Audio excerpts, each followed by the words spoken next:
You might think leadership is all about strength and showing you're in charge, but what if that's exactly what causes a kingdom to crumble? After Solomon's legendary reign, Israel was poised to stay united, yet everything fell apart under Rehoboam. The shocker? It wasn't an enemy from outside but rebellion from within. Many read 2 Chronicles 10 and miss the real drama, how pride and stubbornness can shatter even the strongest foundations. If you've ever struggled with feeling unheard or ignored in your own life, this story hits close to home. Stick around, because understanding why Israel rebelled against Rehoboam isn't just history, it's a wake-up call on what not to do when you lead or follow. Then, let's read the chapter together. Rehoboam went to Shechem, for all Israel had gone there to make him king. When Jeroboam son of Nebat heard this, he was in Egypt, where he had fled from King Solomon. He returned from Egypt.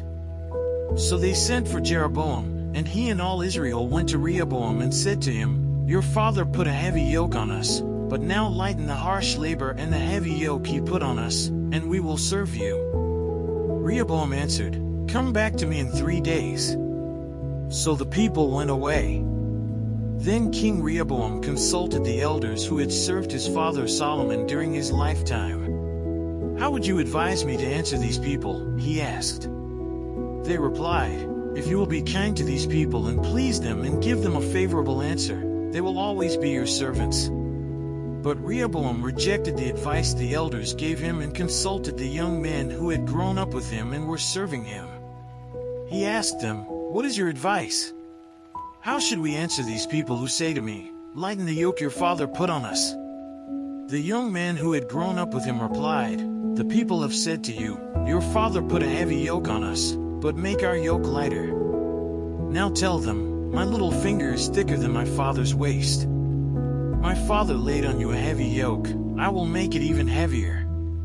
My father scourged you with whips, I will scourge you with scorpions." 3 days later Jeroboam and all the people returned to Rehoboam, as the king had said, "Come back to me in 3 days." The king answered them harshly. Rejecting the advice of the elders, he followed the advice of the young men and said, "My father made your yoke heavy, I will make it even heavier. My father scourged you with whips, I will scourge you with scorpions." So the king did not listen to the people, for this turn of events was from God, to fulfill the word the Lord had spoken to Jeroboam son of Nebat through Ahijah the Shilonite. When all Israel saw that the king refused to listen to them, they answered the king, "What share do we have in David? What part in Jesse's son? To your tents, Israel. Look after your own house, David." So all the Israelites went home. But as for the Israelites who were living in the towns of Judah, Rehoboam still ruled over them. King Rehoboam sent out Adoniram, who was in charge of forced labor, but the Israelites stoned him to death. King Rehoboam, however, managed to get into his chariot and escape to Jerusalem. So Israel has been in rebellion against the house of David to this day. Let's say a quick prayer to thank the Lord for his mercy. Hey God, thank you so much for the wisdom you've given us through this study. It's like you opened our eyes to see how important it is to listen, be humble, and lead with heart. Please help us not just to read these lessons but to live them every day, in our families, jobs, and friendships. Give us the courage to seek good counsel and the grace to lighten burdens, not add to them. Walk with us as we try to do better, and remind us that true strength comes from you. Amen. Now that you've seen how Rehoboam's stubbornness broke a united kingdom, ask yourself, where in your life are you ignoring wise counsel and risking division? What burdens could you lighten if only you dared to listen more and lead with humility? The Bible chapters in 2 Chronicles 10 teach us that success and peace don't come from power plays but from wisdom and heart. Are you ready to break the cycle of pride and build bridges instead of walls?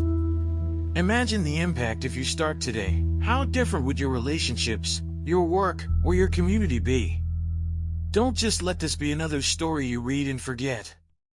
Apply these lessons. Reach out to mentors, open up to honest feedback, and be the kind of leader, even in small ways, that people want to follow.